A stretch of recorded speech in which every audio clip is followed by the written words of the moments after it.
தமிழ் பேசும் அனைத்து நல்லவர்களுக்கும் வணக்கம். ஸோ இது உங்களுடைய ஃபேவரட்டான Tamil tech prime news episode. ஆமாங்க, இது வரைக்கும் ஞாயிற்றுக்கிழமை மட்டும் பண்ணிட்டு இருந்தோம். பட் இப்போ வாரத்துக்கு 2 நாள் ட்ரை பண்ணலாமா அப்படின்னு சொல்லி ட்ரை பண்ணிட்டு இருக்கேன். இதற்கும் உங்களுடைய சப்போர்ட் இருந்ததுன்னா இனிமேட்டு வாரத்துக்கு 2 நாள் ட்ரை பண்ணலாம், போக போக அப்படி இன்க்ரீஸ் பண்ணிக்கலாம். ஸோ இன்னைக்கு உங்களுக்கு எக்கச்சக்கமான டெக் செய்திகள் ரொம்ப அதிகமாகவே காத்துட்டு இருக்கு. ஸோ பொறுமையாக கடைசி வரைக்கும் பாருங்க, கிவ்அவேவும் காத்துட்டு இருக்கு. கடந்த வார பிரைம் நியூஸ்ல ஒரு கொஸ்டின் கேட்டிருந்தேன், நீங்க எந்த வீடியோ ஸ்ட்ரீமிங் ஆப்பை வந்து அதிகமாக யூஸ் பண்றீங்க அப்படின்னு சொல்லி கேட்டிருந்தேன். அதுக்கு நீங்க ஓட் பண்ணது அதிகமாக எதுக்கு வந்துச்சுன்னா, சர்ப்ரைசிங்லி டிஸ்னி ஹாட் ஸ்டார் தான் நாங்கள் யூஸ் பண்றோம்னு சொல்லி 50% மேலே வந்து ஓட் பண்ணியிருக்கீங்க. நெட்ஃபிளிக்ஸ் 2வது இடத்துல இருக்கு, 27%. 3வது தான் பிரைம் வீடியோஸ் இருக்கு. பட் நான் எதிர்பார்த்தது அப்படியே ரிவர்ஸுங்க. பிரைம் வீடியோஸ் தான் நிறைய பேர் யூஸ் பண்ணிட்டு இருப்பீங்கன்னு நினைச்சேன். பட் ரொம்பவே சர்ப்ரைசிங்காக தான் இருக்கு. ஸோ ஓட் பண்ண அனைவருக்குமே மிகப்பெரிய நன்றிகள். இன்றைய ஐபி கொஸ்டின், இன்னைக்கு வீடியோக்குள்ள போகும்போது என்னென்ன நியூஸஸ் வருதுன்னு பார்க்கும்போது நான் இன்பிட்வீன்ல வந்து சொல்றேன். இன்றைய டெக் ஷாட், உங்களுக்கு தெரியுமா ஒரு சராசரியான ஹியூமன் ஹை அப்படின்றது எத்தனை தடவை பிளிங்க் பண்றாங்க ஒரு நிமிஷத்துக்குன்னு சொல்லி?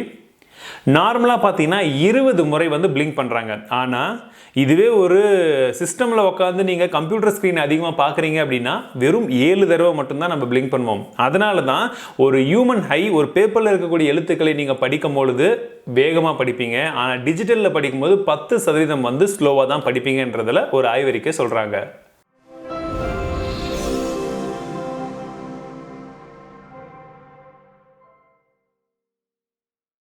ஜூம் ஆப் வந்து செக்யூராக கிடையாது. இப்போ நிறைய பேர் அதுதான் யூஸ் பண்ணுறீங்க. ஸோ முடிஞ்ச வரைக்கும் அவாய்ட் பண்ணிக்கோங்கன்னு சொல்லிட்டே இருந்தேன். பட் இந்த ஜூம் ஆப்பில் எப்படியெல்லாம் வந்து ஹேக் பண்ணுறாங்க, அதுவும் ஒரு ஜஸ்ட் ஒரு இமெயில் அனுப்புறதன் மூலியமாகவே எப்படியெல்லாம் ஹேக் பண்ணுறாங்கன்றதை பற்றி ஒரு தெளிவான ஆர்டிக்கல் நம்மளுடைய tamiltechofficial.comல இருக்குது. மறக்காமல் செக் பண்ணி பாருங்கள்.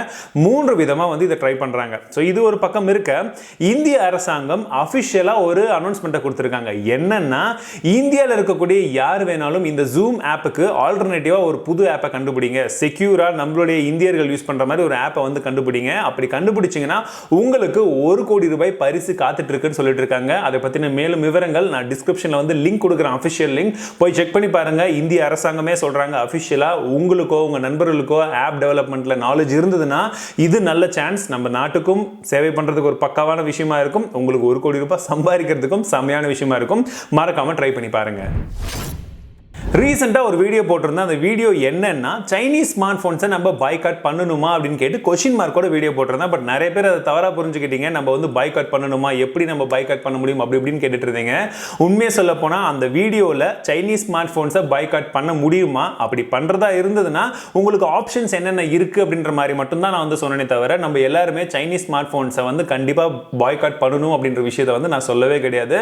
ஏன்னா சைனீஸ் ஸ்மார்ட் ஃபோன்ஸ் மட்டும் கிடையாதுங்க, சைனீஸ் பார்ட்ஸ் இல்லைனா இங்க நிறைய பொருட்கள் இல்லவே இல்லை. அப்படி ஒரு ஸ்மார்ட் போனும் கண்டிப்பா கிடையாது. வீடியோ முழுசா பாருங்க, கண்டிப்பா உங்களுக்கே வந்து புரியும். OnePlus 8 மற்றும் 8 Pro யூஎஸ்ல லான்ச் பண்ணாங்க. அஃபிஷியலான பிரைசிங் எல்லாம் அங்கே என்னென்ன கொடுத்துருந்தாங்கன்றதை பற்றி நான் சொல்லியிருந்தேன். ஸோ என்னுடைய ஒப்பீனியன் வீடியோவும் போட்டிருந்தேன். பட் இப்போ அஃபிஷியலாக இந்தியாவின் விலை என்னன்றதை சொல்லியிருக்காங்க. இந்தியாவில் வந்து பார்த்தீங்கன்னா விலை கொஞ்சம் கம்மி பண்ணிட்டாங்க அப்படின்னு சொல்லி நிறைய பேர் சொல்லிட்டு இருந்தாங்க. அஃப்கோர்ஸ் விலை கொஞ்சம் கம்மியாக தான் இருக்கு. ஆனால் இந்தியாவில் விலை இன்னும் கம்மியாக தெரியணுன்றதுனால என்ன பண்ணியிருக்காங்கன்னா, 8GB 128GB அப்படின்னு சொல்லக்கூடிய OnePlus 8 மாடலுக்கு பதிலாக, அதுக்கு பதிலான்னு சொல்றதை விட அதை விட இன்னும் கொஞ்சம் கம்மியாக இருக்கக்கூடிய இன்னொரு மாடலையும் வந்து கொடுத்துருக்காங்க. 6GB ரேம்ல ஒரு மாடல் லான்ச் பண்ணிருக்காங்க. அதனால தான் ஆரம்ப விலை அப்படின்றது 42,000 ரூபாயில ஆரம்பிக்குது அப்படின்ற மாதிரி ஒரு ரேட் வந்து கொடுத்துருக்காங்க.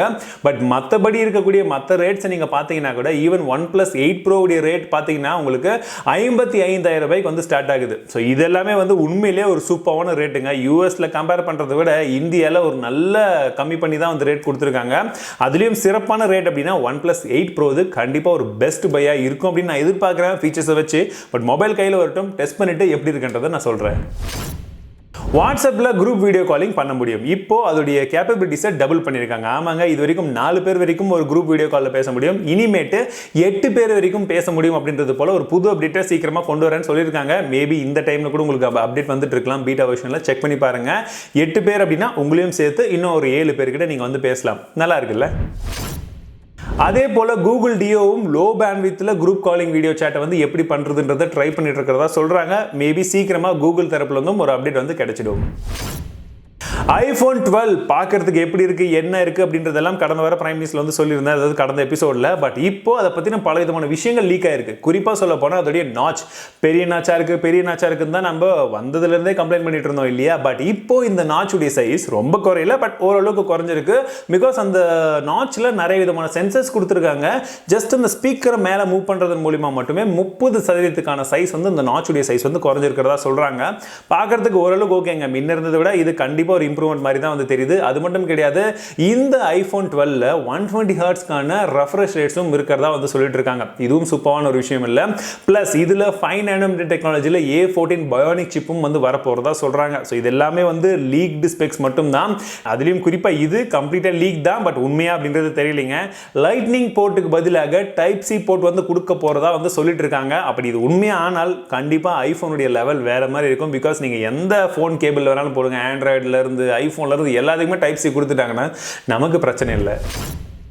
ரொம்ப நாளாக நீங்கள் நம்மளுடைய பிரைம் நியூஸோ இல்லாட்டி நம்மளுடைய டெக்ஸ்டார்ட்டை வந்து விடாமல் பார்த்துட்டு இருந்தீங்கன்னா உங்களுக்கு ஒரு ஐடியா கிடைச்சிருக்கும். மனிதர்களுடைய கண்ணில் எவ்வளோ மெகா பிக்சல் இருக்குது அப்படின்ற ஒரு கேள்விக்கான விடை என்னென்னா 576 மெகா பிக்சல். இது அப்ராக்சிமேட்டாக வந்து கண்டுபிடிச்சிருக்காங்கன்னு வச்சுக்கலாம். ஸோ இப்போது சாம்சங் நிறுவனம் என்ன பண்ணுறாங்கன்னா மனிதர்களுடைய கண்ணையும் தாண்டி, அதாவது மனிதர்களுடைய கண்ணுக்கு எவ்வளோ மெகா பிக்சல் கேப்பபிலிட்டி இருக்கோ அதையும் தாண்டி நாங்கள் ஒரு கேமராவை வந்து கண்டுபிடிச்சிட்டு இருக்கோம் அப்படின்னு சொல்லிட்டு இருக்காங்க. ஒர்க் வந்து ப்ராக்ரஸில் இருக்கிறதாவும் சொல்கிறாங்க. எவ்வளோ தெரியுமா? 600 மெகா பிக்சல். ஆமாங்க, 600 மெகா பிக்சல் இருக்கக்கூடிய ஒரு மொபைல் ஃபோன் கேமராவுடைய சென்சரை தயாரிக்கிற வேலையில் சாம்சங் இறங்கியிருக்காங்க. வந்துச்சுன்னா எப்படி இருக்கும்னு பார்க்கலாம். பட் பிக்சல் சைஸ் எவ்வளோ இருக்க போகுது, சென்சார் சைஸ் எவ்வளோ இருக்க போகுது, எக்கச்சக்கமான விஷயங்கள் போயிட்டு இருக்கு. பிகாஸ் வெறும் மெகா பிக்சலை வச்சு மட்டும் கேமராவுடைய குவாலிட்டி கிடையாது. நான் ஏற்கனவே இதை பற்றி ஒரு டெடிகேட்டட் வீடியோ போட்டிருக்கேன். இந்த வீடியோலாம் பார்த்து முடிச்சுட்டு அதை செக் பண்ணி பாருங்கள், லிங்க் கொடுத்துருக்கேன். ஒருவேளை நீங்க நம்மளுடைய சேனலுக்கு புதிதாக இருந்தால் என்னுடைய பேர் தமிழ் செல்வன். நீங்க பார்த்துருக்க Tamil tech official YouTube channel. இது வரைக்கும் சப்ஸ்கிரைப் பண்ணலன்னா மட்டும் சப்ஸ்கிரைப் பண்ணுங்க. வீடியோ பிடிச்சிருந்ததுன்னா லைக் பண்ணுங்க. OnePlus 7T Pro இந்த மொபைலுடைய விலை அப்படின்றது 48,000 ரூபாயிலிருந்து ஸ்டார்ட் ஆகும். ஸோ அந்த ப்ரைஸ்க்கு கண்டிப்பாக ஒரு ஒர்த்தியான ஒரு ஸ்மார்ட் ஃபோன் தான். பட் எடுத்தோடனே வாங்காதீங்க, கொஞ்சம் வெயிட் பண்ணுங்க. நமக்கு இன்னும் கொஞ்சம் அப்படி காசை போட்டோம்னா நமக்கு OnePlus 8 Proவே கிடைக்கிறதுக்கான சான்ஸ் இருக்கு. ரெண்டுத்துக்குமான டிஃபரன்ஸ் எவ்வளோ இருக்கு, எது பர்ஃபார்மன்ஸில் பெட்டராக இருக்கு, உண்மையில அந்த 7,000 ரூபாய் ஒர்த்தான்றதெல்லாம் செக் பண்ணி பார்த்துட்டு அதுக்கப்புறம் வாங்குங்க. But still it's a good bye. இப்போ உங்களுக்கு அஃபிஷியலாக OnePlus 8 உடைய ப்ரைஸிங்கும் தெரிஞ்சிடுச்சு. ஸோ இப்போ நான் கேட்கக்கூடிய கேள்வி என்னென்னா, iPhone SE இல்லாட்டி OnePlus 70 இல்லை OnePlus 8 ஸோ இந்த 3 ஃபோனில் உங்களுக்கு ஒரு ஆப்ஷன் கிடைக்குது அப்படின்னா நீங்கள் எந்த ஃபோனை வாங்குவீங்க? ஸோ 4 ஆப்ஷன் கொடுத்துருக்க மேலே இன்னொன்று எக்ஸ்ட்ராவும் சேர்த்து ஓட் பண்ணுங்கள், பார்க்கலாம் எந்த ஃபோன் நீங்கள் வந்து வாங்குறதுக்கு மேபி யோசிப்பீங்கன்றதை நான் தெரிஞ்சுக்கணும். காசு இருக்கோ இல்லையோ ஓட் பண்ணலாங்க, அது ஃப்ரீ தான். மீ ஹோம் அஃபிஷியலான சைட் நாங்கள் தான், அஃபிஷியலான பார்ட்னர் நாங்கள் தான்றது போல் ஃபேக் சைட்டை வந்து நிறைய பேர் வந்து ரன் பண்ணிட்டு இருக்கிறதா சொல்லிட்டு இருக்காங்க. இது மனுகுமார் ஜெயினும் ட்வீட் பண்ணி இது ஃபேக்கான சைட் தான், நாங்கள் வந்து உண்மையிலே சைபர் கிரைம்லாம் சொல்லி இது ஸ்ட்ரிக்ட் ஆக்ஷன் வந்து எடுக்க போகிறோம்னு சொல்லிட்டு இருக்காங்க. இது அதில் மட்டும் கிடையாதுங்க, நிறைய விதமான வெப்சைட்டில் உங்களுக்கு கம்மியான விலைக்கு வந்து ஸ்மார்ட் ஃபோன்ஸ் தரும், இவ்வளோ விலைக்கு தரும், இந்த கேம் விளையாடுங்க இவ்வளோ சம்பாதிக்க முடியும் அப்படின்றது போலலாம் எக்கச்சக்கமான ஃபேக் வெப்சைட்ஸ் வந்து ரன் ஆகிட்டு இருக்கு, ஃபேக் ஆப்ஸ் ரன் ஆகிட்டு இருக்கு. தயவு செஞ்சு முடிஞ்ச வரைக்கும் இதில் இருந்தெல்லாம் கொஞ்சம் தள்ளிடுங்க. ஒரு ஆப்பில் இவ்வளோ பேர் ஏன் வெறுப்பு காட்டுறாங்க அப்படின்னா அது எந்த ஆப்ன்றது இப்போ நான் சொல்லாமே உங்களுக்கு தெரிஞ்சுக்கணும்னு நினைக்கிறேன். அந்த ஆப் தாங்க, எஸ், டிக்டாக் ஆப் தான். ஸோ டிக்டாக்கை யூஸ் பண்ணுறவங்களை தவிர இன்னும் கொஞ்சம் சொல்ல போனால் யூஸ் பண்ணுறதுலேயே கொஞ்சம் நெஞ்சு பேர்லாம் வந்து அந்த ஆப்பில் என்னடா அப்படி இருக்குன்றது அளவுக்கு வந்து வெறுப்பை காமிக்கிறாங்க.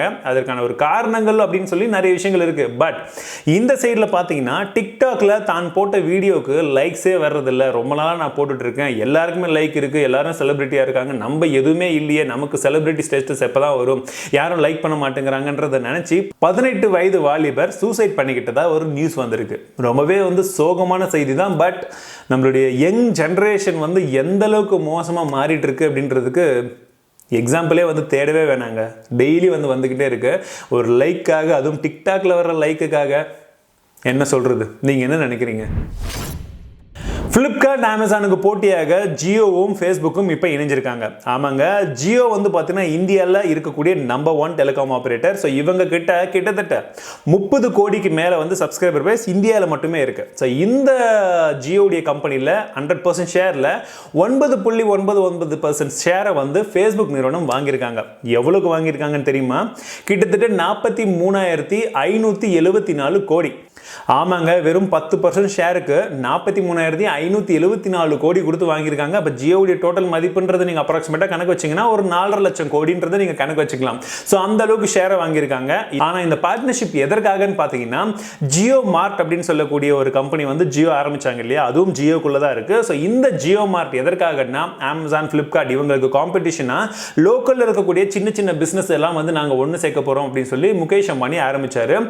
இதை இன்னும் கொஞ்சம் விரிவுபடுத்தி பக்காவா எடுத்துட்டு போறதுக்கு வாட்ஸ்அப்பை யூஸ் பண்ணி நாங்கள் வந்து பண்ண போறோம்ன்ற ஒரு மெயின் கான்செப்ட்ல தான் இந்த ரெண்டு பேரும் இணைஞ்சிருக்காங்க.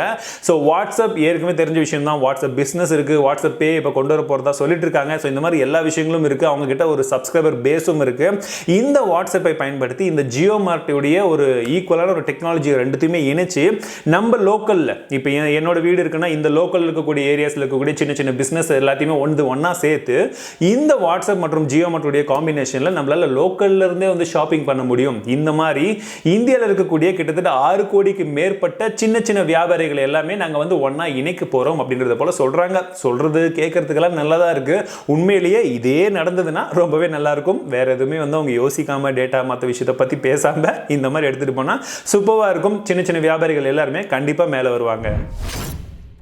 iPhone SE 2020 இப்போ ரீசெண்டாக லான்ச் பண்ணாங்க. வெறும் $400 லான்ச் பண்ணாங்க. 31,000 ரூபாய் US பிரைசிங்கில், செம பிரைசிங்கில், செம ஸ்பெசிஃபிகேஷனோட லான்ச் பண்ணாங்க. பட் அதை தொடர்ந்து iPhone SE Plus-ஐயும் ஆப்பிள் லான்ச் பண்ணுறதுக்கு பிளான் பண்ணிட்டு இருந்ததாகவும், இப்போ இந்த சைனாவில் நிறைய விதமான இஷ்யூஸ் போனதுனால ப்ரொடக்ஷன்லாம் கொஞ்சம் தள்ளி வச்சுட்டு இருக்கிறதா சொல்கிறாங்க. மேபி அடுத்த ஒரு 2-3 மாதத்தில் நம்மளால iPhone SE Plus மாடலையும் பார்க்க முடியும். இது ஆப்பிள் iPhone 8 எப்படி வந்து நமக்கு SE-யா வந்து மாறிச்சோ அந்த மாதிரி ஆப்பிள் iPhone 8 Plus வந்து நமக்கு இந்த SE Plus-ஆ வந்து மாறப்போகுதுன்னு சொல்றாங்க. வரட்டும் எப்படி இருக்குன்னு பார்க்கலாம். பிரைசிங் இன்னும் அக்ரெசிவா வச்சாங்கன்னா செம்மையா இருக்கும். Facebook இப்போ ஒரு புது கேமிங் ஆப்பை வந்து லான்ச் பண்ணியிருக்காங்க. இதில் எக்கச்சக்கமான கேம்ஸை நீங்கள் விளையாடிக்கலாம். அது மட்டும் கிடையாதுங்க, ஒரே சமயத்தில் நீங்கள் லைவ் ஸ்ட்ரீமும் வந்து பண்ணிக்கலாம். ட்விட்சில் இருந்து யூடியூபுக்கு வரைக்கும் எல்லாத்துக்குமே நீங்கள் லைவ் ஸ்ட்ரீம் பண்ணி அந்த கேம்ஸ் வந்து விளையாட முடியும். ஸோ அந்த மாதிரி ஒரு ஆப் தான். ஃபேஸ்புக்கை பற்றி ஏற்கனவே எல்லாருக்கும் தெரியும். அப்படி இருந்தாலும் கேமிங் மேலே இன்ட்ரெஸ்ட் இருக்குன்னா நீங்கள் செக் பண்ணி பார்க்கலாம். நெட்ஃப்ளிக்ஸ் எவ்வளோ பேர் யூஸ் பண்ணுறீங்க, அதுவும் இந்தியாவிலே இவ்வளோ பேர் யூஸ் பண்ணுறீங்கன்னா இப்போ உலகம் முழுவதும் வந்து யோசிச்சு பாருங்க. நெட்ஃப்ளிக்ஸுடைய வருமானம் அப்படியே டபுள் ட்ரிபிளாக இருக்கிறதா சொல்கிறாங்க. கடைசி 3 மாசத்துல மட்டுமே 5,445 கோடி ரூபாய் மட்டும் வருமானம் எடுத்திருக்கிறதா சொல்கிறாங்க. யோசிச்சு பாருங்க, டிவியில் அங்கங்கே எங்கேயுமே இல்லைங்க, வெறும் ஆப்பில் நமக்கு கண்டென்ட் கொடுக்கறது மூலிமா இவ்வளோ சம்பாதிக்க முடியுமா?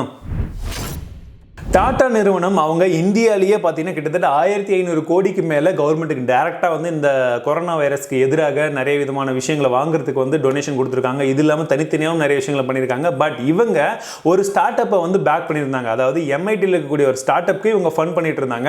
இந்த ஸ்டார்ட் அப் இப்போ என்ன சொல்லியிருக்காங்கன்னா, நாங்கள் ஒரு புதுவிதமான டெஸ்டிங் கிட்டை வந்து கண்டுபிடிச்சிருக்கோம். இந்த கிட் மூலியமாக 15 நிமிடத்தில் அக்யூரேட்டாக வந்து கொரோனா வைரஸ் இருக்கா இல்லையன்றதை வந்து கண்டுபிடிக்க முடியும் அப்படின்றத போல வந்து சொல்லியிருக்காங்க. இந்த கம்பெனி பேரும் பார்த்தீங்கன்னா E25 பயோ அப்படின்றத சொல்றாங்க. அவங்க சொல்ற விஷயம் என்னன்னா, யாருமே நம்பிக்கை வைக்காத சமயத்தில் எக்ஸாக்டா நாங்கள் என்ன பண்றோன்றதை டாடா நிறுவனம் மட்டும்தான் வந்து பார்த்தாங்க. ஸ்டார்டிங்லேயே ஃபண்ட் வந்து எங்களுக்கு வந்து கொடுத்துருந்தாங்க. ஸோ அதனால தான் எங்களுக்கு இது வந்து சாத்தியமாச்சுன்னு சொல்றாங்க. So really proud of Tata. நாளுக்கு நாள் ஆப்கானிஸ்தான்லையும் இந்த கொரோனாவுடைய தாக்கம் ரொம்பவே அதிகமாயிட்டு இருக்கிறதா சொல்றாங்க. ஆனால் ஆப்கானிஸ்தானில் வந்து பார்த்தீங்கன்னா வெறும் 400 வெண்டிலேட்டர்ஸ் மட்டும்தான் இருக்கிறதா சொல்றாங்க. ஸோ எப்படி பார்த்தாலுமே கவர்மெண்ட்டுக்கு வந்து அவருடைய மக்களை காப்பாற்றுறதுக்கு போதிய அளவில் வெண்டிலேட்டர்ஸ் கிடையாது. வெளியிலிருந்தும் வாங்குறது ரொம்பவே கஷ்டமா இருக்கு. ஸோ இந்த மாதிரி எக்கச்சக்கமான சூழ்நிலையில் இருக்கிற இந்த சமயத்தில் ஃபரூய் அப்படின்னு சொல்லக்கூடிய ஒரு 17 வயது மாணவி என்ன பண்ணியிருக்காங்கன்னா, அவங்க அப்பாவுடைய பழைய காரை வச்சு ஒரு வெண்டிலேட்டர் தயாரிக்க முடியுமா அப்படின்ற ஒரு டெஸ்டிங்கில் ஈடுபட்டிருக்காங்க. அவங்க மட்டும் கிடையாது, அவங்களுடைய ஃப்ரெண்ட்ஸ் ஒரு 7-8 பேர் சேர்ந்து ஒன்னாவே ஒரு குரூப் வந்து சேர்ந்து 14 வயதுல இருந்து 17 வயதுக்கு இருக்கிறவங்க அவங்க மட்டும்தான். ஸோ அவங்க எல்லாருமே சேர்ந்து பழைய கார்ஸ்ல இருக்கக்கூடிய அந்த இன்ஜினை வச்சு அந்த பார்ட்ஸை வச்சு நம்மளால வெண்டிலேட்டர்ஸ் உருவாக்க முடியுமா அப்படின்றத ட்ரை பண்ணிட்டு இருக்கிறதாகவும், இது மேக்ஸிமம் அடுத்த மே இல்லை ஜூனுக்குள்ள வந்து ஒரு ஃபைனல் வடிவம் வந்து கிடைச்சிரும்னு சொல்றாங்க. பிகாஸ் ஆப்கானிஸ்தான் மக்கள் வந்து கஷ்டப்படும் போது நாங்கள் வீட்டில் சும்மா இருக்க முடியாது. முடிஞ்ச வரைக்கும் எங்களால் ஒரு உயிரை காப்பாற்ற முடிஞ்சா கூட அது மிகப்பெரிய மாற்றமா இருக்கும் அப்படின்ற ஒரு முயற்சியில் ஈடுபட்டு இருக்காங்க. 17 வயது சிறுமி. யோசிச்சு பாருங்க எந்த அளவுக்கு யோசிக்கிறாங்கன்னு சொல்லிட்டு. ஆனால் நம்ம டிக்டாக்லேயே உட்காந்துருக்கோம் நிறைய பேர். கடந்த எபிசோடில் வந்த சூப்பர் கமெண்டர்ஸ் இவங்க தான். ஸோ இவங்க அனைவருக்குமே மிகப்பெரிய நன்றிகள். அதே போல் கடந்த வாரம் நம்ம 500 ரூபாய்க்கான கிஃப்ட் வச்சருக்கு ஒரு கேள்வி வந்து கேட்டிருந்தேன். ஸோ அந்த கேள்விக்கான விடை என்ன ஏது கிவ்அவே வின்னர்ஸ்லாம் நான் இப்போ அனௌன்ஸ் பண்ணல. பிகாஸ் நிறைய பேர் வந்து அடுத்த வாரம் வரைக்கும் டைம் இருக்குது, இன்னும் என்டர் பண்ணாமல் கூட இருந்திருப்பீங்க. அதனால தான். ஸோ இப்போ கம்மிங் சண்டேல நம்ம ப்ரைம் வரும் இல்லையா, ஸோ அந்த ப்ரைமில் வின்னர் யாருன்றதை நான் அனௌன்ஸ் பண்ணுறேன். ஸோ இந்த வாரத்துக்கும் ஒரு கேள்வி இருக்குது. அது என்னன்றது நீங்கள் இந்த வீடியோ பார்க்கும்போதே ஏதோ ஒரு இடத்துல வாழ்க்கை தமிழ் வந்திருக்கும். ஸோ அது எந்த டைமிங்கில் வந்துச்சுன்னு சொல்லுங்கள். அது மட்டும் மட்டும் கிடையாது, இந்தியாவிலிருந்து யாராச்சும் டிக்டாக் ஆப் மாதிரியே வேற ஏதாச்சும் ஒரு ஆப்பை வந்து கொண்டு வந்தாங்கன்னா அதுக்கு முழுமையான சப்போர்ட் வந்து நீங்க கொடுப்பீங்களா அப்படின்றத மறக்காம கீழே கமெண்ட்ல சொல்லுங்க. ஸோ இந்த ரெண்டுமே ஒரே கமெண்ட்ல இருக்கணும், அது மட்டும் தான். ஸோ இந்த வீடியோ பிடிச்சிருந்தா லைக் பண்ணுங்க. மீண்டும் உங்களை அடுத்த வீடியோவில் சந்திக்கிறேன். வாழ்க தமிழ், வாழ்க டெக்னாலஜி.